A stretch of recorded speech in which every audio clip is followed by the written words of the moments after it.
मित्रांनो, आपण दररोज खातो पितो, पण त्या अन्नाचा शेवटचा प्रवास म्हणजेच पचन प्रक्रिया ती व्यवस्थित होत आहे का याकडे फारच कमी लोक लक्ष देतात। पण तुम्हाला माहिती आहे का की आपल्या आतड्यांमध्ये साचणारी ही घाण अधिक रोगांना आमंत्रण देते। या साचलेल्या घाणीमुळे पचन बिघडतं, पोट फुगतं, अपचन होतं, त्वचेवर परिणाम होतो, अगदी मानसिक थकवा देखील जाणवतो। मित्रांनो, आजच्या या अत्यंत महत्त्वपूर्ण व्हिडिओच्या माध्यमातून आपण जाणून घेणार आहोत की ही घाण साचते तरी का बरं, कोणत्या चुकीच्या सवयी त्याला कारणीभूत आहेत आणि सर्वात महत्त्वाचं म्हणजे ती घाण कोणत्या उपायाच्या माध्यमातून घरच्या घरी आणि नैसर्गिकरित्या काढायची कशी। मित्रांनो, व्हिडिओ शेवटपर्यंत नक्की बघा, कारण शेवटी मी एक स्पेशल आयुर्वेदिक टिप सांगणार आहे जे अनेकांनी वापरली आहे।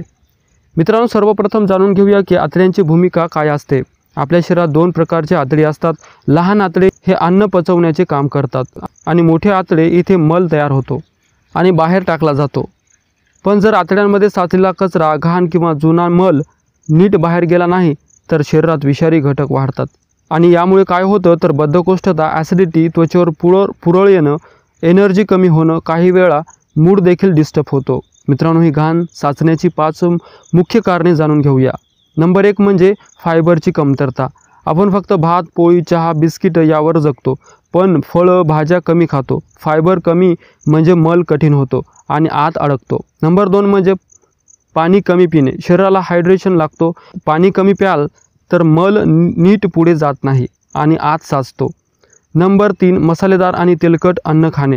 तिखट झणझणीत खाणं हे चविष्ट असलं तरी पचनसंस्थेला ते झटका देतं आणि परिणाम घाण साचते आणि पोटात वाढते। नंबर 4 शारीरिक हालचालींचा अभाव। आपण बराच वेळ बसून राहतो, मोबाईलवर, लॅपटॉपवर, त्यामुळे आतड्यांच्या हालचाली मंदावतात। नंबर 5 दीर्घकालीन बद्धकोष्ठता म्हणजेच कॉन्स्टिपेशन। ही एक सायलेंट समस्या आहे। रोज नीट शौच होणे हेच आरोग्याचं खऱ्या अर्थाने लक्षण आहे।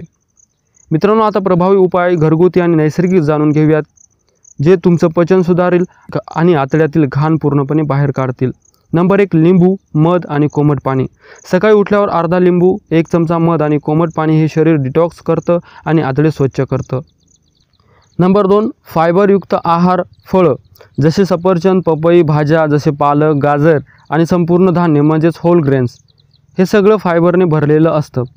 प्रत्येकाने दिवसातून किमान 20 ते 25 ग्रॅम फायबर घ्यायला हवं। नंबर 3 त्रिफळा चूर्ण। रात्री झोपण्यापूर्वी 1 चमचा त्रिफळा कोमट पाण्यात घ्या। हा आयुर्वेदिक उपाय जुना पण दमदार आहे। पचनक्रिया याने सुधारते आणि आतडी साफ होतात। नंबर 4 दिवसभर कोमट पाणी प्यावं। कोमट पाण्यामुळे आतड्यातील विषारी घटक हळूहळू बाहेर पडतात आणि मित्रांनो, सगळ्यात महत्त्वाचं म्हणजे फ्रीजचं थंड पाणी पिणे टाळावे। Number 5 probiotics. दही, ताक हे चांगले बॅक्टेरिया वाढवतात आणि पचनसंस्था बळकट करतात।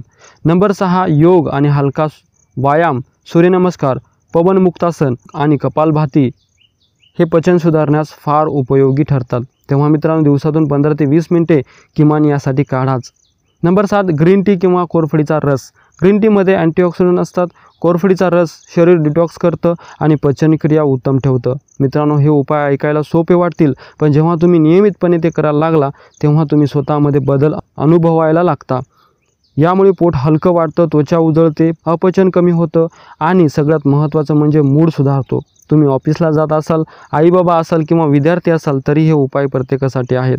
निष्कर्ष काय तर मित्रांनो, आतड्यांची स्वच्छता म्हणजे केवळ पचनसंस्था सुधारणा नव्हे तर संपूर्ण शरीर सुदृढ ठेवण्याची पहिली पायरी आहे। मित्रांनो, म्हणूनच आजपासूनच या 7 उपायांपैकी कोणता तरी एक उपाय सुरू करा आणि हळूहळू बाकीच्या सवयीमध्ये आणा। रोगमुक्त, हलकं आणि प्रसन्न जीवन जगायला सुरुवात करा।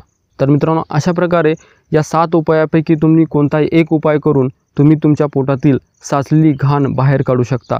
तर मित्रांनो, हा व्हिडिओ तुम्हाला कसा वाटला कमेंट बॉक्समध्ये नक्की सांगा आणि मित्रांनो, तुम्हाला हा व्हिडिओ आवडला असेल तर व्हिडिओला एक लाईक करून चॅनलला नक्की सबस्क्राईब करा। धन्यवाद।